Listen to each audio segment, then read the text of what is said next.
Coach, whenever you're ready. Yeah, just really proud of our defensive effort and our job on the boards.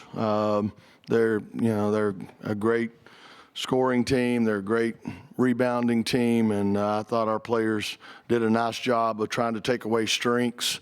Madison did an excellent job with Utsby. She's one of the best rebounders ever, and I thought Madison did a great job trying to keep her off the boards.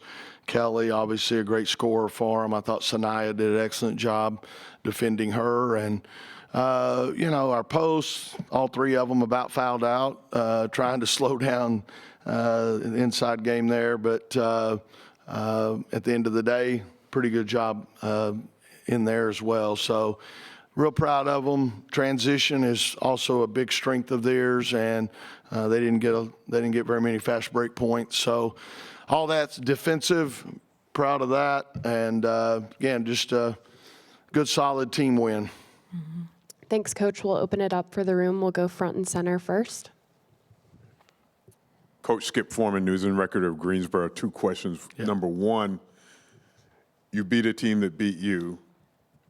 There's a chance you'll face a team you beat. The bottom line is, how do you separate a revenge factor from simple preparation for a game? Yeah. This time of year, we don't talk about revenge. I never brought that up. It's all about, right now, it's March, as I like to call it, March Gladness.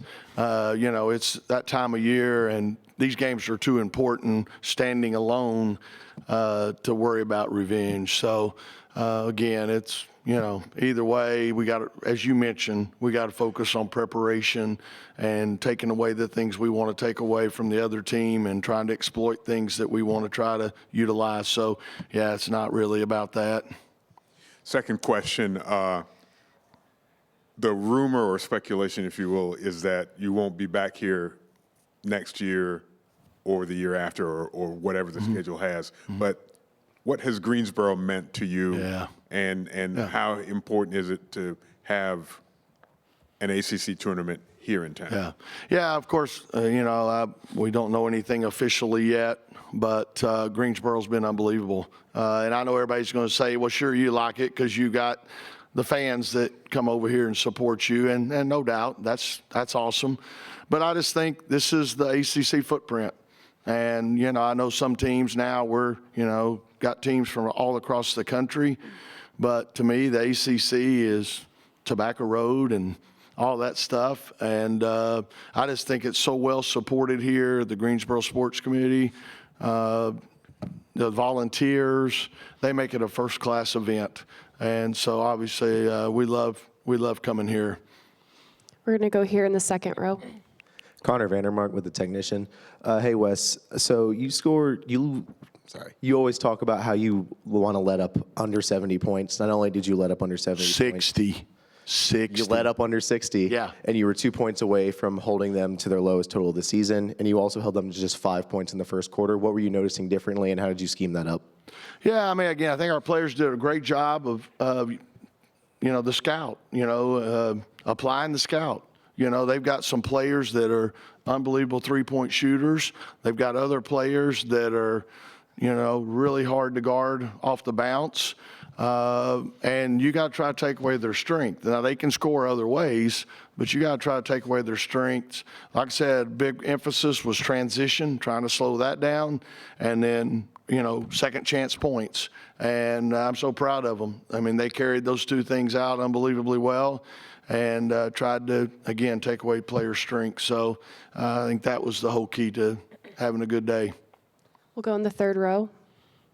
Hey, Coach. Brian Pirtle with Pack Pride. Obviously, Isaiah James had a bit of a scary moment there in the first quarter, went down hard, but came back early in that second quarter, immediately knocks down a three. What does it do for your team? And I'm sure the fellow players can speak on this as well. What does it do for y'all when you see her come back into that game and immediately start just battling back, just the warrior that mentality she showed today? Yeah, again, Isaiah is, she's prime time. She loves the big stage and plays well when she's in those situations. We had, these kids, they all went down against, and I've been battling the flu all week. We didn't know if she was going to even play yesterday. Really it was a game time decision almost. And of course, Madison, got hit also in the head. So it's a tough game. It's a physical game out there. Again, Carolina plays really hard and they get after you. And so there's going to be some contact. But again, yes, definitely good to see her be able to come back in and pick right up where she left off. And glad all of them are okay. Madison and Saniya, anything to add about what it did for you all as a team to see Isaiah be able to come back in? We were glad that she came back in. She's a huge impact to, our offense and defense. I think she did a great job defensively. And so, we just picked up the slack until she came back. And, when she came back, she, gave me my assist off of a 3. So, yeah. We knew Zai wasn't going to stay down too long. Like Coach said, she's made for these moments. She's made to play on these stages. So it just created a big momentum shift for us. And we're just glad that she was able to physically come back and finish it out with us. Go here in the front row. Hello, I'm Robin Glam with Inside Pack Sports. This is for all three. This today was a continuation of the growth and development of the freshmen, the contributions they're making. And I think you can add Mallory Collier. I know she's a sophomore, but she contributed. She helped bridge that gap with the foul trouble to get you to the end.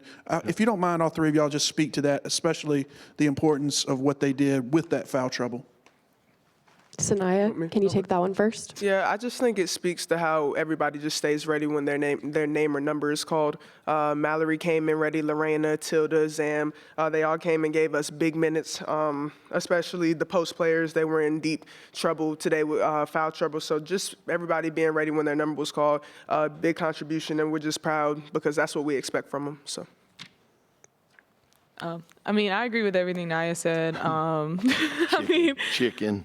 But I think, Tilda, when she fouled, a couple times, even in the first half, Lorena came in and stepped in. She didn't play yesterday, but she was ready to come in and play today, and it showed.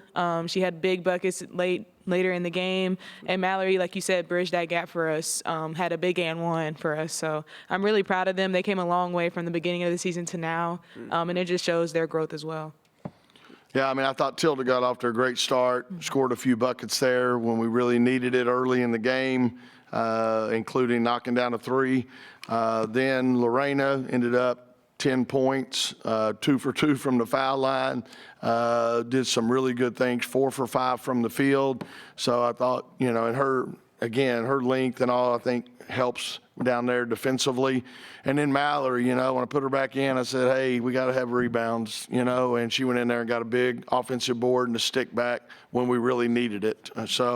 Yeah, all three of them, we needed them all today because I think they all about had four fouls on them. So we needed everything we got out of them. We'll go to our left now. Lauren with the 9450. This is for the players. I'm playing in 3 games in back-to-back days, or 3 games in 3 days. How do you mentally and physically prepare to play in back-to-back games, especially with huge implications on the line with essentially having the potential to win a championship tomorrow? Yeah, want me to go first? It don't matter. Okay.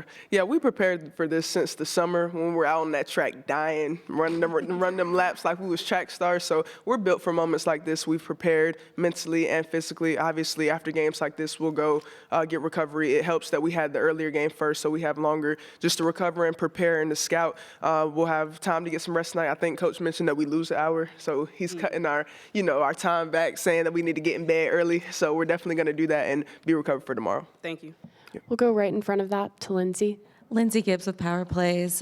Courtney was here talking about, looks like all 3 of the triad teams are going to get to host this year, triangle teams. And she said that when she first got the job that she talked with you, and it was Joanne at the time, about how cool that would be and what a moment that would be. Can you talk about what this moment for basketball in this area? For women's basketball? Me? Who? Yeah, Coach. Okay, yeah. Yeah, I think it's great. This shows, again, we talk about the ACC and, the Triangle area and the Tobacco Road, again, all that. I think it's pretty cool. And, all 3 teams have had great years and, some big wins. And, to be able to host, especially only 16 teams in the country, and to have 3 of them within 30 minutes of each other is going to be special, no doubt. We'll go in the third row on our left to Brian, and then next one will come third row front and center. This one's for the players. So kind of in a similar vein, y'all have a chance to win a championship title, the first for this program since 2022. What would it mean for this year's group to bring an ACC title back to Raleigh? Madison, can you take that one first, please? I think it's going to be amazing. I think just, obviously for us vets, me and Zaza were a part of that 2022 team. And like just having that much impact on the game now that, we're vets, and now Naya's a part of the team. I think it's a special moment for the freshmen to feel that moment and be a part of something great. And that's what, Coach Moore built before, we came, and we're going to continue to keep building his legacy here at NC State. And, the fans here are amazing. So giving that back to them as well would be amazing. For me personally, I've never won a conference tournament. When I was a freshman at South Carolina, we ended up, I think, losing to Kentucky. And then here, unfortunately, I didn't get to win it with them. So I think tomorrow's just going to be special because, like Madison said, I get to win it with a team that I love so much, appreciate, and I think it's going to be fun. So, yeah. Go third row in the center. Megan Smith, the Daily Tar Heel. I have a two-parter for Saniya and Coach. I'm just curious how you guys came to the game just so physical-minded against an equally physical Tar Heel team. And then second question is, how did you just key in on those UNC stars and execute your scout against them? Saniya, would you like to take that first? What was the first one? Sorry, I didn't know if we were going to answer the first one first. Just the physicality of the game and how you handled that. Yeah, I mean, we prepare for that all season. Like I said, again, it starts from the summer, getting in the weight room, being on the track. As far as the mental aspect, that's a tough team. Like Coach mentioned, give them their credit, but I just think we wanted more tonight, and it showed. There was one point I was switched on to Utsby just to give Madison a blow, and I was thinking, oh man, okay, she's a little strong, but I got to be a little tougher mentally and physically. And I actually got me one good box out, and I was proud of myself. But I was like, okay, Madison, that's enough. It's time to come back in now. But no, just overall, I'm really proud of my effort, my physicality mentally and physically. I was telling someone earlier that I take a lot of pride in defense, especially getting ready for the next level, and I know they're going to be a lot stronger there. So just being able to take strides like I did tonight, I think it's a great start. And Coach, do you want to answer the question about keying in on UNC's stars? Yeah, I mean, again, it's like any time when you're putting together a scout, you're trying to take away, certain players' strengths, and, it doesn't always work. You don't always, again, we don't have a ton of time to prepare these games. For these games, we usually do a walkthrough in the evening, watch film, and then do a walkthrough in the morning and watch film.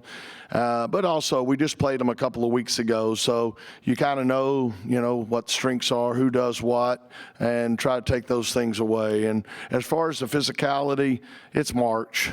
And we got seniors, grad students here. They know the importance of it, and so it's just they're playing hard, and it's going to be physical from here on out. So you just got to prepare for that.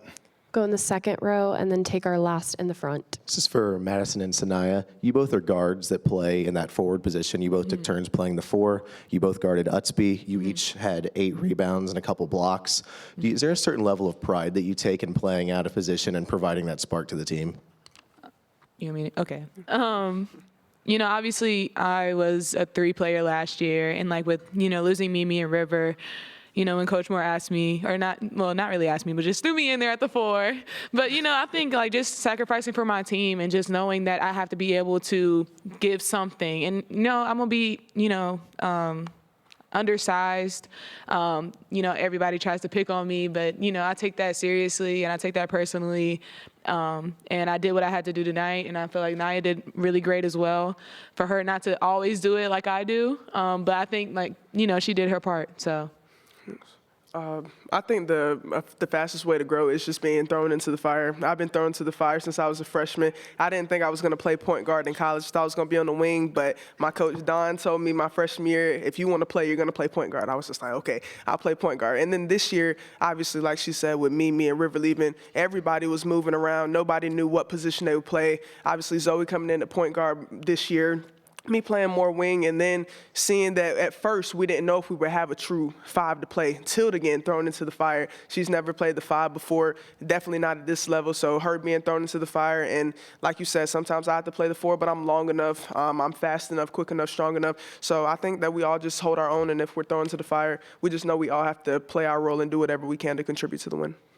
And we don't really call them 4 players. We got 4 guards. You know, we're playing 4 guards out there, and you know, she may end up having to guard a forward that's a little bit taller than her or whatever. But it's a 4-guard system, and we got 4 pretty good ones. So that's the way we try to approach it. Do we have any other questions for NC State? They got that on video. I'm sorry. Okay, thank y'all.